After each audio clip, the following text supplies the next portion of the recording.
ሆነሃል ምስክር እንደ ፀሐይ አበራክ በእግዚአብሔር አገር ሰማያዊ ነህ እንጂ አይደለም ምድራዊ ገብረ መንፈስ ቅዱስ ርዕሰ ባሕታዊ በቃልና በኑሮ ሆነሃል ምስክር እንደ ፀሐይ አበራክ በእግዚአብሔር አገር ሰማያዊ ነህ እንጂ አይደለም ምድራዊ ገብረ መንፈስ ቅዱስ ርዕሰ ባሕታዊ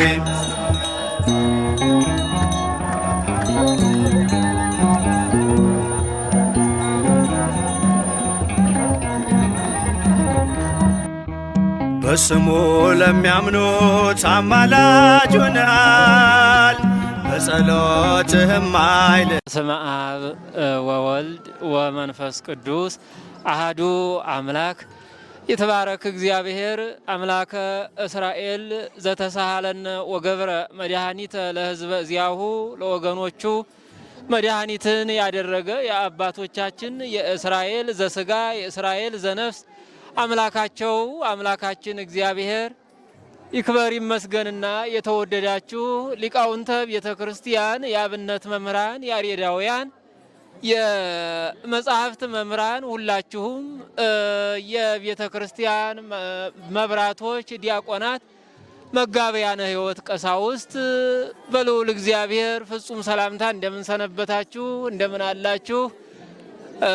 ለዚህ ላደረሰን የአባታችን የገብረ መንፈስ ቅዱስ አምላክ ልዑል እግዚአብሔር አምላካችን ክብር ምስጋና ለእርሱ ይሁን። ዛሬ እንግዲህ ዘመነ ጽጌ ነው። የእመቤታችን ስደት ነው። ወደ ግብፅ ዘምስለ ፍቁር ወልዳ ከተወደደ ልጇ ጋራ ወደ ግብፅ በስደት የሄዱበት ነው። የአባታችን ደግሞ እንግዲህ ዛሬ በመጋቢት 5 ቀን የሚከበረው በዓላቸው በዚህ በአሁኑ ሰዓት ከዚያ አብይ ጾምን ለክብረ አብይ ጾም በአብይ ጾም ወራት የጻድቃንን የሰማዕታትን በዓላት በደስታ እንዳናከብር አባቶቻችን ሊቃውንተ ቤተ ክርስቲያን ስላስተማሩን በዚህ ዕለት የአባታችን መታሰቢያቸው እንዲደረግ በሰፊው በገድሉ እንዲከበር በሰፊው በገድሉ ሰምታችኋል። ጽጌኪ ማርያም በማህበረ ጻድቃን ተወደሰ ወፈድፋደሰ በላዕለ ኃጥአን ነግሰ ነው የሚለው። እንግዲህ ደራሲው በማህሌተ ጽጌን የደረሱ ታላቁ አባት አባ ጽጌ ድንግል እመቤታችን ልጅሽ በማህበረ ጻድቃን በቅዱሳን ወይም በጻድቃን ጉባኤ ተመሰገነ ወፈድፋደሰ በላዕለ ኃጥአን ነግሰ ይልቁንም ደግሞ በኃጥአን ዘንድ ከበረ ነገሰ ማለት ከበረ ማለት ነው። እንግዲህ ያው መጽሐፍት እንደሚተነትኑት የመጽሐፍት አስተምህሯቸው የሊቃውንትም የቤተ ክርስቲያንም የነቢያትም የሐዋርያትም የክርስቶስ አስተምህሮ በኃጥአንና በጻድቃን በሁለት ወገን ነው የሚከፈለው። የኃጥአን ስራቸው ተለይቶ ተጽፏል። በተለይ በዳዊት መዝሙር በመጀመሪያው በመዝሙር ላይ እንደታተተው እንደተነገረው ጻድቃንና ኃጥአን ተብለዋል። ጻድቃንና ኃጥአን በዚህ ዓለም ይኖራሉ። የኃጥአን ቦታ አላቸው፣ የጻድቃን ደግሞ ቦታ አላቸው። ስራቸውም የተለየ ነው። ክብራቸውም የተለየ ነው እና በእነዚህ ነው እንግዲህ የሚታወቀው የእግዚአብሔር ክብር የሚታወቀው በእነዚህ በሁለቱ በእነዚህ በሁለቱ ላይ ይታወቃል። የጻድቃን እንግዲህ መንገድ ያላቸው የኃጥአን መንገድ ያላቸው። ጻድቃን የተባሉ እነማን ናቸው ስንል ከጻድቃን መካከል እንግዲህ ርዕሰ ባሕታውያን የጻድቃን መሪያቸው ፊታውራሪያቸው አለቃቸው የተለየ አባታችን ገብረ መንፈስ ቅዱስ ናቸው። የኢትዮጵያ ሐዋርያ እጅግ ኢትዮጵያን አዎ የወደዱ ስለ ሕዝቦቿም ለፈጣሪያቸው ለልዑል እግዚአብሔር ይቅርታን የጠየቁ ወደ ፈጣሪያቸው የተማጸኑ አዎ ታላቁ ሐዋርያ እንደምንድን ነው ብለን ወደ ሕይወታቸው ስንመጣ እንግዲህ የእሳቸው መመረጥ ከእናታቸው ማህፀን ጀምሮ ነው። ከእናታቸው ማህፀን ጀምሮ ለምሳሌ እንግዲህ በሚመስሏቸው የሚመስላቸውን ነቢየ እግዚአብሔር ኤልያስን ስንመለከት እንደ እርሳቸው እንግዲህ ጸጓር ነው። ኤልያስ ጸጓር ነው። አዎ ነገር ግን የኤልያስ የተሰጠው ምግብ ነበረ ይላል። ኤልያስ የሚመገበው አዎ ምን ነበረ? ምግብ ነበረው። ለሌሎቹም ቅዱሳን ከሰማይ መንፈቀ ኅብስት ይወርድላቸው ነበረ። አዎ በአዋልድ መጻሕፍት በስንክሳር መጻሕፍት እንደምንመለከተው ለና አባ ጳውሊ አዎ መንፈቀ ኅብስት ይወርድላቸው ነበረ ለተለያዩ ቅዱሳን። ዮሐንስም ገብረ መንፈስ ቅዱስን የሚመስል ዮሐንስም ምግቡ አዎ የበረሃ ማር እንደሆነ የጋጃ ማር እንደሆነ ተጽፏል። ዳግመኛም ደግሞ ቶራ የምትባል እንስሳ ትመግበው እንደነበረ አዎ ይህም ታትቷል። እንግዲህ በበረሃ የሚኖሩ አባቶቻችን አዎ ምግብ ታዞላቸዋል። በምግብ ይኖራሉ። አዎ በምግብ ይኖራሉ። የሚመገቡት ደግሞ ሰብአ ዓለም እንደሚመገቡት እንደዚህ አይነት ምግብ አይደለም። አዎ በዚህ ዓለም እንደሚመገቡት የዚህ ዓለም ሰዎች እንደሚመገቡት አይነት ያለ ምግብ አይደለም። ምን ለማለት ነው? አዎ የአቡነ ገብረ መንፈስ ቅዱስ የሚለየው እንግዲህ ሄኖክም ከዚህ ዓለም ከሞት ተሰውሯል። አዎ በምናኔ ዓለም በዚህ ዓለም ያለውን ሕይወት ከኖረ በኋላ ዳግመኛ እግዚአብሔርን ከሰው ተለይቶ ንጽሕ ጠብቆ ከዚህ ዓለም ርቆ ቢያገለግሉት ምን ያህል ክብር ይገኛል ሲል አዎ እስከ ዛሬ ድረስ በሕይወት ይኖራል። አዎ ነገር ግን እነሱ ምግብን ተመግበዋል። እስከምን እስከዚህ ቀን ድረስ ይህንን እንጠብቃለን ብለው ቃል ኪዳናቸውን ከእግዚአብሔር ጋር እስካደረጉ ድረስ እህል ተመግበዋል። እነ ሄኖክ እነ ኤልያስ አዎ ወበህየ ትሴስየከ አሐቲ መበለት ነው። በእስራኤል ዘመን ረሃብ በሆነ ሰዓት እንኳን ወደ ስራ አጵታት ሂድ በዚያ አንዲት እናት ትመግባለች ነው ተብሎ የተጻፈው። አቡነ ገብረ መንፈስ ቅዱስ የሚገርመው ከነ ሄኖክም ከነ ኤልያስም እንግዲህ እስመ አልቦ ነገር ዘይሳነው ለእግዚአብሔር የሚገርም ነው። የሰው ልጅ ያው የሚቆምበት የሚኖርበት ከእግዚአብሔር የተሰጠው አለ። አዎ አንደኛው እንግዲህ የተሰጠው ብላ በሀፈ ገጽ ከተብሎ ስጋዊው ምግብ አዎ ከዚህ ከምግበ ነፍሱ ተለይቶ ለቁመተ ስጋ ያህል እንዲመገብ ታዟል። አዎ ምግበ ስጋው ታዟል። ከዚህ ተለይቶ ደግሞ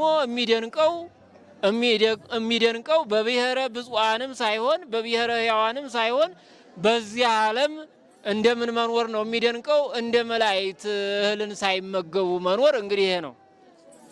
አዎ ይሄ ነው የሚደንቀን ለእግዚአብሔር የሚሳነው የሌለ መሆኑ። አዎ የሰው ልጅ እንግዲህ ምግብ እየተመገበ ይኖራል። በተለይ በዚህ ዓለም ምግበ ስጋና ምግበ ነፍስ። አዎ ምግበ ነፍስ የሚለው ያው ቃለ እግዚአብሔር የሰው ልጅ የእግዚአብሔርን ቃል ሀላገኘ ዝም ብሎ ምግብ ብቻ ከሆነ ያው እንስሳም ይኖሩታል ነው። እየተመገቡ ይኖራሉ እነሱ። አዎ እንዲህ ናቸው፣ እየተመገቡ ይኖራሉ። አንደኛው ትልቁ ምግብ የሰው ልጅ ምንድነው ካልነ የእግዚአብሔር ቃል ነው። የእግዚአብሔር ቃል ነው ምግቡ። ከዚህ ደግሞ ይሄኛው ያረወኑ ምግብ። አዎ ያረወኑ ምግብ።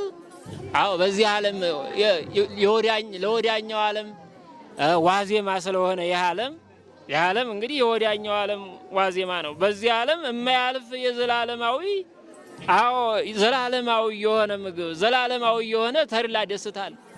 በዚህ ዓለም የምናገኘው ተድላ ደስታ ለምሳሌ በወዲያኛው ዓለም ለምናገኘው ተድላ ደስታ አረወን በጣም ጥቂቱ ነው ማለት ነው። ሰው በዚህ ዓለም ይህንን ዓለም ቢገዛ በዚህ ዓለም ቢከብር አዎ በዚህ ዓለም ክብር ቢያገኝ አዎ ጊዜያዊ ነው፣ ክብሩ ኃላፊ ነው። የሚሰብከው በዚህ ዓለም ያለው ጣዕመ መንግሥተ ሰማያትን ነው። በዚህ ዓለም ያለው ምረር ደግሞ በዚህ ዓለም ያለው መከራ ደግሞ ማንን ነው የሚሰብከው ካልነ የሲኦልንና የገሃነምን ምረራቸውን ነው የሚሰብከው። አዎ እንጂ በዚህ ዓለም ያለው ደስታ፣ በዚህ ዓለም ያለው ሹመት፣ በዚህ ዓለም ያለው ክብር እስከ ተወሰነ ጊዜ ስለሆነ አዎ ቢሆንም ደግሞ የሚፈራረቅበት ስለሆነ ሐዘንና ደስታ የሚፈራረቅበት ስለሆነ አዎ ጨለማና ብርሃን በዚህ ዓለም እንደሚፈራረቅ አዎ በዚህ ዓለም ያለው ተድላ ደስታ የተባረከ ነው። አዎ በወዲያኛው ዓለም በመንግስተ ሰማያት ግን አንድ ጊዜ ከተደሰቱ፣ አንድ ጊዜ ከገቡ፣ አንድ ጊዜ ካገኙ ማጣት፣ ከገቡ ደግሞ መውጣት የለም በመንግስተ ሰማያት። አዎ ይሄ ነው የሚያስደንቀው። እንግዲህ ይሄን ነው ሊቁ ምንድነው ያለው? ጽጌኪ ማርያም በማህበረ ጻድቃን ተወደሰ ወፈድፋደሰ በላዕለ ኃጥአን ነግሰ ነው የሚለው። እንግዲህ የሚገርመው ጻድቃንን ለማን ሰጥቷል? ለኃጥአን ሰጥቷል። ኃጥአንን ደግሞ ለጻድቃን ሰጥቷል። ከኃጥአን ጻድቃን ይወለዳሉ፣ ከጻድቃን ደግሞ ኃጥአን የሚገኛሉ። የአብርሃምን ልጆች ስናያቸው ከአብርሃም እንግዲህ አዎ ምን ተገኝተዋል? ኃጥአንም ጻድቃንም ተብለዋል። እነዚህኞቹ በብሩሃን ከዋክብት ተመስለዋል። ኃጥአን ደግሞ አዎ በምን ተመስለዋል? ያው በዚህ ዓለም ባሸዋ ተመስለዋል። አዎ በባህሩ ውስጥ ዘግጦ እንደሚቀረው አዎ በዚህ ዓለም ብቻ ስራቸው በዚህ ዓለም ብቻ የሚቀር ማለት ነው። እስመ ሰለጡ እሴቶሙ አይደለ የተባለው በዚህ ዓለም ተድላ ደስታቸውን በዚህ ዓለም አዎ ስለጨረሱ ማለት ስለፈጸሙ አዎ በዚህ ዓለም ተድላ ደስታቸውን በዚህ ዓለም የጨረሱ ስለሆኑ አዎ እንደዚህ ብሎ ታትቷን ተነግሯል። እና እንግዲህ ይህን የመሰለ ነው የአባታችን የሚደንቅ ነው። ከእናታቸው ማህፀን ተመርጠው አዎ እንደነ ሄኖክም ሳይሆን እንደነ ኤልያስም ሳይሆን የተለያየ ነው ክብራቸው። የቅዱሳን ክብራቸው እንደምታዩት እህል በልተው እግዚአብሔርን የተወሰነ አዎ ፍሬ እጽ በልተው ከሰማይ ህብስት ወርዶላቸው ይህንን በልተው የሚያገለግሉ አሉ። የአቡነ ገብረ መንፈስ ቅዱስ ደግሞ እንግዲህ በዘመነ ብሉይ የተነሱ ቅዱሳን አሉ፣ በዘመነ ሐዲስም የተነሱ አሉ። የአቡነ ገብረ መንፈስ ቅዱስ የሚለየው የእናታቸውን ጡት ያልጠቡ መሆናቸው። ከዚህ ዓለም በዚህ ዓለም ያለውን የበቀለውን እግዚአብሔር በዝናብ አብቅሎ በፀሐይ አብስሎ የሰጠውን ምግብ አዎ አለመመገባቸው የሚደንቅ ነው። ይሄ ነው የሚደንቀው። ለምንድን ነው ስንል እግዚአብሔር የሚሳነው ነገር የለም። አዎ እንዲሁ በምግብ እግዚአብሔር ያኖራን ይመግባን፣ መመገብ ይቻለዋል። ምንም ሳይሰሩ ዝም ብለው እንደ መላእክት በጸሎት ብቻ ተግተው እግዚአብሔር ምግባቸውን ከሰማይ አውርዶ የሚሰጣቸው ወዳጆቹ አሉ። ዳግመኛ ደግሞ ወጥተው ወርደው በዚህ ዓለም ያለውን ራሳቸውንም ረድተው አዎ ለሌሎቹም ለተራቡት አብልተው አዎ በዚህ የሚኖሩ ደግሞ አሉ። ለዚህ የተሰጠ ክብር አለ። ለነዚህ የተሰጠ አዎ አገልግሎት አለ። እነዚህ ደግሞ ምንድናቸው ያልነ እንደሆነ በምድር በዚህ ዓለም እያሉ በዚህ ዓለም እንደ ሰው እየኖሩ ምድራውያን ሰዎች ናቸው። ሰማያውያን ደግሞ መላእክት ናቸው። ሰማያውያን ሰዎች ናቸው። ምድራውያን ምንድናቸው? መላእክት ናቸው። የሚገርም ነው። ይሄ ነው የሚያስደንቀው። ይሄ ነው እንግዲህ እግዚአብሔር ይህንን ሁሉ ምንድነው ስንል የእግዚአብሔር ቸርነቱ ነው። ምንን ለማስተማር ሲል አዎ መንግስተ ሰማያትን የወዲያኛውን ዓለም ለመስበክ ነው። ነቢያትም ሐዋርያትም ሁላቸውም ማንን ነው የሰበኩት? ክርስቶስን ነው የሰበኩት። ወንጌልን ነው የሰበኩት። አዎ ወንጌልን ነው የሚሰብኩት። እነዚህ ማንን ነው የሚሰብኩት ስንል መንግስተ ሰማያትን ነው።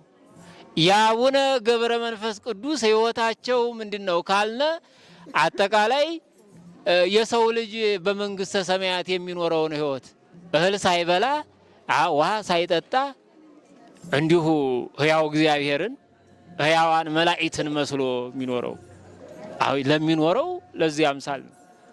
ይሄ ነው የሰው ልጅ በዚህ ዓለም ሲጾም፣ በዚህ ዓለም ጻድቃንን ሲመስል፣ በዚህ ዓለም ሐዋርያትን ሲመስል፣ መላእክትን ሲመስል ማንን እየሰበከ ነው ካልነ መንግሥተ ሰማያትን እኮ እየሰበከ ነው። በወዲያኛው ዓለም የምንኖረው እንደዚህ ያለ ምግብ ነው። በወዲያኛው ዓለም የምንኖረው እንደዚህ ያለ ልብስ ነው።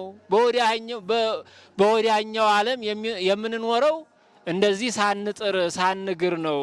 ሳንወጣ ሳንወርድ ነው። መላእክትን መስለን ነው የምንኖረው ተብሎ ይህንን ለመስበክ ነው እንግዲህ ጻድቃንን እንዲህ አድርጎ በዚህ ዓለም የሚያሳያቸው። እግዚአብሔር ስቡሕ በምክረ ቅዱሳን ይላል ነቢየ እግዚአብሔር ዳዊት። እግዚአብሔር በቅዱሳን ሸንጎ ምስጉን ነው ይላል፣ የተመሰገነ ነው ይላል። አዎ የሚገርም ነው። ዳግመኛ ምን አላደረገም? አቡነ ገብረ መንፈስ ቅዱስ ከዚህ ዓለም ሰዎች የሚለብሱትን ልብስ አልለበሰም። በዚህ ዓለም ማሽን የሰራውን በዘመናችን ያለውን ልብስ ወይም ደግሞ እናቶቻችን ፈትለው የተፈተለውን እዚህ አልለበሰም። አዎ ምንድን ነው የለበሰው ስንል እግዚአብሔር ከአካሉ ያበቀለለቱን በተፈጥሮ የተሰጠውን። ለምሳሌ በቅዱስ መጽሐፍ ኤሳው ጸጓር እንደሆነ ተጽፏል። ጸጓር ነው። እሱ ግን ምንድን ነው? ኤሳው ፈታዊ መብልዕ ነው። መብልን ብኩርናውን ሸጠ ይላል። ጸጓር ቢሆን ዮሐንስንም ጸጓር ብእሲሁ ይለዋል። ኤልያስንም ጸጓር ብእሲሁ ይለዋል። ጸጉር የተሰጣቸው በተፈጥሯቸው ይሄ የሥላሴ ስጦታ ነው። ከራስ ጸጉራቸው እስከ እግር ጥፍራቸው ድረስ በጸጉር ልብሳቸው የተሸፈነው በምንድን ነው ካልነ አካላቸው ሁሉ የተሸፈነው ከእናታቸው ማህፀን ጀምሮ በምንድን ነው? በዚህ ነው የተሸፈነው። ልብስ እንዳይሹ ማለት ነው። ፍሬ ዕፅንም አላዩም አልተመለከቱም ይላል። የሚገርም ነው። ይሄ በወንጌል የተነገረው የሚገርም ነው። ልዑል እግዚአብሔር መድኃኔ ዓለም ክርስቶስ ወደዚህ ዓለም መጥቶ ወንጌልን ባስተማረ ጊዜ እንደውም ከዮሐንስ ጌታ ከኃጥአን መጸባህን ጋር እኮ እህል በልቷል አይደለ? ልዑል እግዚአብሔር ከትንሣኤውም በኋላ ለሐዋርያት ከሐዋርያት ጋር በላዕነ ወሰተይነ ምስሌሁ ተብሎ እንደተነገረ በልቷል። በልቷል። የአቡነ ገብረ መንፈስ ቅዱስ ደግሞ እንደ ቅዱሳን ልዑል እግዚአብሔር ቸር አይደለ? ከሱ አብልጦ ማለት ነው በዚህ ዓለም ክብራቸውን። የሚገርም ነው። የቅዱሳንን እንደ የእጽዋት ፍሬያቸው የተለያየ እንደሆነ፣ መዓዛቸው የተለያየ እንደሆነ፣ ጣዕማቸው የተለያየ እንደሆነ የቅዱሳንም ክብራቸው ምን ያህል እንዴት አይነት የተለያየ ነው። የአቡነ ተክለ ሃይማኖት ክብራቸው ሌላ ነው። የቅዱስ ላሊበላ ክብሩ ሌላ ነው። የጊዮርጊስ ክብሩ ሌላ። እንደው የሚገርም እኮ ነው። ይሄ ሁሉ ልክ የሰው ልጅ በመልካችን የተለያየን እንደሆን የቅዱሳን ገድላቸው ደግሞ ምን አይነት የተለያየ ነው። እንዴት መንግስተ ሰማያት ወደ መንግስተ ሰማያት የሚገቡበት ግብር የሚገቡበት ክብር የተለያየ። የሙሴ ሌላ ነው፣ የኤልያስ ሌላ ነው፣ የጴጥሮስ ሌላ ነው፣ የእንድርያስ ሌላ። ተጋድሏቸውም አሟሟታቸውም የተለያየ። ቤተ ክርስቲያን በእነዚህ ደም ነው ያለችው። ቢገርመው እንዲህ አይነት ቤተ ክርስቲያን የምናመልከው አምላካችን ሰውን በምድር እንዲህ አድርጎ የሚያኖር አምላክ አለ ነው። እንዲህ አድርጎ ግሩም እጹብ ያለ ምግብ የሚያኖር ያለ ልብስ የሚያኖር በመንግስተ ሰማያት ያለውን አዙሮ በዚህ ዓለም የሚያስተምረን ምን አይነት አምላክ ነው? ሰው እህል ሳይመገብ ልብስ ሳይለብስ እንደምንለው እኛ ካለበሱ ምንድን ነው የሚባለው? ሬሳ ይላሉ አባቶቻችን። ሬሳ እንኳን ልብስ አለው አይደል? ይለብሳል። ካለበሱ እንስሳ ነው። ካልበሉ ደግሞ ምንድን ነው? ሬሳ። እንዲያ ነው። ካልበሉ እንግዲህ ከሞት በኋላ ምግበ ነፍስ ነው እንጂ ምግበ ስጋው ይቆማል ማለት ነው። የለም። ዳግመኛ ደግሞ ካለበሱ ደግሞ እንስሳ ነው። የእንስሳ ያው ጸጉራቸው ቆዳቸው ያው ልብሳቸው ይሆናል። እግዚአብሔር ለሁሉ ለአዕዋፉም ልብስ አላቸው ሰጥቷል፣ ልብስን ሸፍኗቸዋል። ግን እንደ ሰው ለዋውጠው እንደ ሰው አይነት በዚህ ዓለም እንደሚለብሰው እንደነዚህ ሆነው ያው ልብስ የላቸውም ለማለት ነው። ዳግመኛም ደግሞ ያው ሀፍረታቸው የተገለጠ ነው። የተሸፈነ አለ፣ የተገለጠ አለ። ይህንን ለመናገር ነው። ግን የአቡነ ገብረ መንፈስ ቅዱስ የሚገርም ነው። ከወንጌል ጋር ስንሄደው እነ ቅዱስ ጳውሎስ አሉ፣ እነ ቅዱስ ጴጥሮስ አሉ፣ ሊቀ ሐዋርያቱ። አዎ በዘመነ ብሉይ የተነሱ ቅዱሳን አሉ። እንግዲህ ወረከበ ሞገሰ በቅድመ እግዚአብሔር የተባሉ አዎ እሱ እጅግ ዓለሙ ሁሉ ጠፍቶ አዎ እሱ ብቻ ምን ያለ ማለት ነው። እሱ ብቻ የዳነ መመካት የሚገባው ግን ያልተመካ ሊቁ ዮሐንስ አፈወርቅ እንደገለጸው እንደጻፈው እንዳተተው ሊቃውንተ ቤተ ክርስቲያን እንዳተቱት መመካት ይገባ ለማን ይገባ ነበር ነው የሚለው። ኖህ ይመካ ነበረ። ተመልከቱ እንግዲህ ዓለም ሁሉ ኃጢአተኛ ሆኖ ዓለም ሁሉ በኃጢአት ተይዞ በመከራ ተይዞ አዎ በምን ሲሞት ማለት ነው በንፍር ውሃ ሲሰጥም አዎ ኖህ ብቻ ሲቀር እንዴት ያስመካል? ወረከበ ጻድቅ ሆኖ ሲገኝ አዎ ጻድቅ ተብሏል። እንግዲህ ኖህ ጻድቅ ነው። አዎ ብርሃን ለብሶ የተወለደ አዎ እንደነ ሙሴ ብርሃንን ለብሶ የተወለደ አዎ እና አቡነ ገብረ መንፈስ ቅዱስም ለቅዱሳን የተሰጣቸው አዎ ብርሃን ነበረው ይላል። ይሄ እንደዚህ ሆኖ ሳለ ትምክህት የለም፣ አልተመካም። እኔ ምንም የለም ምንም እንትን አላለም። ይሄ ነው የተሰጣቸው። ለቅዱሳን የተሰጠው ክብር አዎ ለቅዱሳን የተሰጠው ክብር የሚደንቅ የሚረቅ ነው። ለውል እግዚአብሔር ለተከተሉት ሰዎች አዎ የሚገርም ነው። ክርስቶስ በዘመነ ስጋዌው ከሰራው የበለጠ አዎ ካስተማረው የበለጠ ያስተማሩ አዎ ክርስቶስ እንግዲህ ምን ያህል ሙታን እንዲያስነሳ ተመዝግቧል። ክርስቶስ ምን ያህል አዎ ዘመን እንደኖረ በዚህ ዓለም ታትቷን ተጽፏል። እና አቡነ ገብረ መንፈስ ቅዱስ ደግሞ 562 ዘመን ተመልከቱ። የሚደንቅ ነው። 562 ዘመን አዎ እንግዲህ አንዱ ቅዱስ ካነሳቸው ሙታን ከፈወሳቸው ዱያን የበለጠ አንዱ ቅዱስ ተመልከቱ።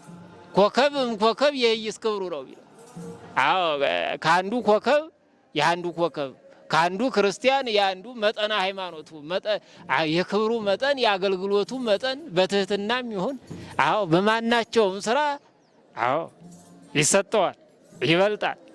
ይሄ ደግሞ የአቡነ ገብረ መንፈስ ቅዱስን ክብራቸውን ስንመለከት ምን ያህል ነው የሚደንቅ ነው፣ የሚረቅ ነው። የእሳቸውን አገልግሎት ይሄ ሁሉ የተደረገ ለምንድን ነው ካልነ እንግዲህ ለሰባ ዓለም ነው።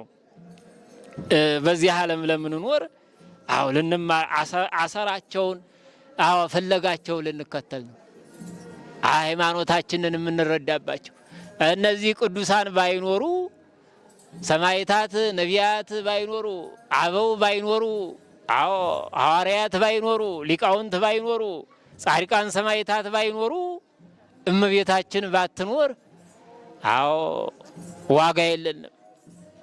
ዋጋ እረኛ የሌላቸው በጎች ነን ማለት ነው። ተበትነናል። አዎ እነሱ መሰረታችን ናቸው።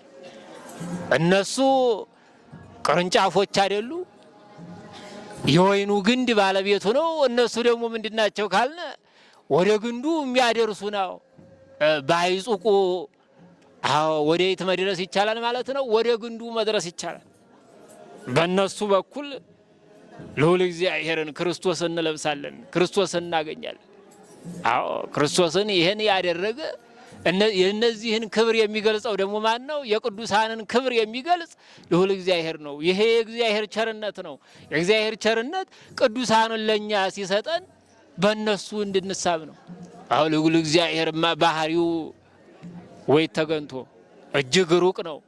የመለኮትና በቸርነቱ ካልሆነ በረቀቀ ጥበቡ ካልሆነ በረቂቅ አዎ እንደ ቸርነቱ ካልሆነ ልዑል ባህሪውን ወደዚህ ወደ ትሁት ባህሪ ወደ ሰው ባህሪ አዎ አምጥቶ አዎ ይህንን ምስጢረ ተዋህዶን ለመፈጸም በቅዱሳን ላይ አብርቶ አዎ ጸጋውን ገልጾ እንዲህ እኛን ለማስተማር የወደደ አምላክ አዎ ምን ያህል ቸር ነው፣ ምን ያህል ርኅሩህ ነው፣ ምን ያህል መሐሪ ነው።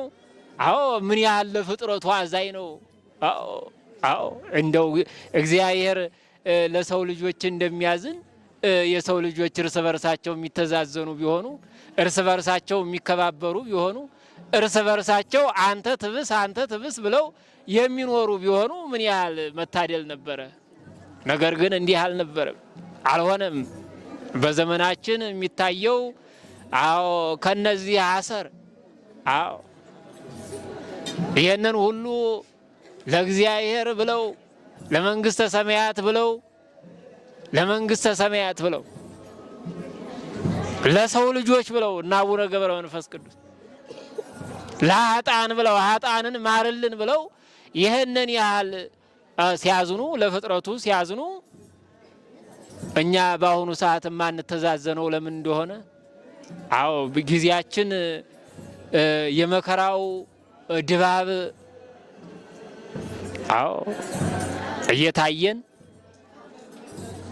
በመከራ ውስጥ በሐዘን ውስጥ የሰው ልጅ በሰራው ኃጢአት ከሃይማኖት ከሕገ እግዚአብሔር ፈቀቅ ባለ ጊዜ ባገኘው መከራ ባመጣው መከራው ውስጥ ሆነን እንኳን መከራው እያገኘን እየገረፈን እንኳን አይ እግዚአብሔር ሊመለስልን ይሆናል ብለን የኛ መተዛዘን አዎ ለቀኑ ክፋቱ ይበቃዋን ብለን ወደ ቤተ ክርስቲያን አለመመለሳችን፣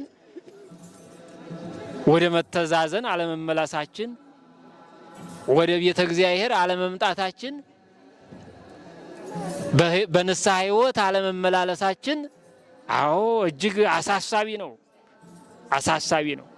እነሱን ለመምሰል ሊከብደን ይሆናል። ቅዱሳንን ባንመስላቸው እንኳ አዎ ቅዱሳንን እነሱን እና አቡነ ገብረ መንፈስ ቅዱስን ባንመስላቸው የነሱን አርአያቸውን የነሱን ፍለጋቸውን የነሱን ዓላማቸውን መከተል እንዴት ተሳነን ነው በአሁኑ ሰዓት ጠይቀን።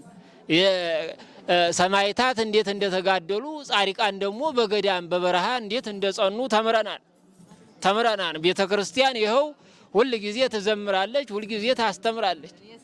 አዎ ነገረ ቅዱሳንን ትምህርተ ቅዱሳንን ሁል ጊዜ ታስተምራለች። አዎ በአሁኑ ሰዓት ደግሞ ምን እየመጣ ነው? ዓለሙ እያሸነፈው ነው። አዎ ዓለሙ እያሸነፈ የዓለማዊው ትምህርት አዎ እየበዛ ይሄ ደግሞ የቅዱሳኑን ስራ መከተል የአባቶቻችንን ፍለጋ መከተል አዎ ነገረ መስቀሉን መከተል አባቶቻችንን መምሰል ምን ያህል በረከት እንደሚሰጠን የሲኦልንና የገሃነምን እሳት አሻግሮ መንግስተ ሰማያት አዎ እንደሚያወርሰን የዘላለም ሕይወትን እንደሚያወርሰን ተነግሯል። አባቶቻችን ይህን ያህል የአሁኑን የዘመኑን ትምህርት ብቻ ተምረው አይደለም ይህንን ህንፃ የምታዩትን ይህን የነሰሩ። ዛሬ ዓለም በብዙ ድካም ተንደፋድፎ በደረሰበት እውቀቱ ሊሰራው ያልቻለውን ተመልከቱ። መስራት ያልተቻለውን ዓለም የሚያደንቀውን ስራ የሰሩት ማንን መስለው ነው ስንል ግብረ ቅዱሳኑን አባቶቻቸውን ተከትለው የቅዱስ መጽሐፍን ቃል ተምረው እግዚአብሔርን መስለው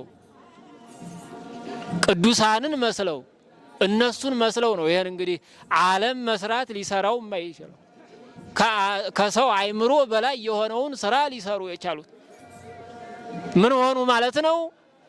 ምግበ ስጋውንም ምግበ ነፍሱንም በረከተ ስጋውንም በረከተ ነፍሱንም አዎ አግኝተዋል ማለት ነው። በረከተ ስጋውንም በረከተ ነፍሱንም የሚገርም አዎ ይህንን አግኝተዋል። ይህ ወከብረት ነፍሶሙ በኀበ ክልኤቲ ዓለማት ሲል በዚህ ዓለም እንዲህ ነው ክብራቸው። አሁን ያሰባሰቡን ተመልከቱ፣ ቅዱሳን ናቸው፣ አባቶቻችን ናቸው። ሁሉንም እንደ ገበያ ልክ አሁን እዚህ ላይ ገበያ የለም እንደምታዩት። የተሰባሰበው ሕዝብ ግን ለምንድን ነው ስንል በፍቅር ነው የተሰበሰበው፣ በሃይማኖት ነው የተሰበሰበው። ማንም የጠራው የለም። የሚገርም ነው። ጸበሉን ይዞ እምነቱን ተቀብቶ መስቀሉን ለመሳለም ህብረት ነው እንግዲህ ይሄ የቅዱሳን ህብረት። ማንም ሳይጠራን እዚህ ተሰባስበናል። ያ ማለት እንግዲህ አንድነትን ነው። እንግዲህ ከቅዱሳን የምንማጸነው እነሱ ለራሳቸው እኛን አድነን ብለው ለራሳቸው ከተጋደሉ በኋላ ዳግመኛ ደግሞ ኃጥአንን ማረልን ነው። ኃጥአንን ማረልን ነው። ይህ እንግዲህ እርስ በርሳችን እንድንተዛዘን ነው የሚያመለክተው። እስካሁን ድረስ ከሞቱ በኋላ እንኳን አሁን አሰባስበውናል። ይህ አንድነት ነው እንግዲህ። እነ ቅዱስ ላሊበላ ዛሬ ኢትዮጵያን አይደለም አፍሪካንም አይደለም ዓለምን ሁሉ ሰብስበው አንድ ላይ ያውሉታል። የሚገርም ነው። እንግዲህ በጊሸን ሰምታችኋል። በጊሸን የኢትዮጵያ ሕዝብ አንድ ላይ ይውላል። የልደት ደግሞ ተመልከቱ እንግዲህ ወዴት ይውላል ማለት ነው። የኢትዮጵያ ሕዝብ የኢትዮጵያም ሕዝብ ብቻ ሳይሆን በውጭ ዓለም ያሉ ሕዝብ ወዴት ይውላሉ? ቅዱስ ላሊበላ ላይ ይውላሉ። ይሄ እንግዲህ ይሄ ማን ነው? ግብረ ቅዱሳን ነው፣ የቅዱሳን ስራ ነው። እንግዲህ እኛ ዓለምን መስለን ዓለምን ብንማር ዓለምን ብናውቅ የሥጋዊውን ጥበብ ጥበበን ነግሮሙ ለጠይባነ ዋኮ ጥበበ ዘዓለም ለጥበበኞች ጥበብ የሚሆንን ነገር እንነግራቸዋለን አለ ሐዋርያው። ጥበብ የሚሆንን ነገር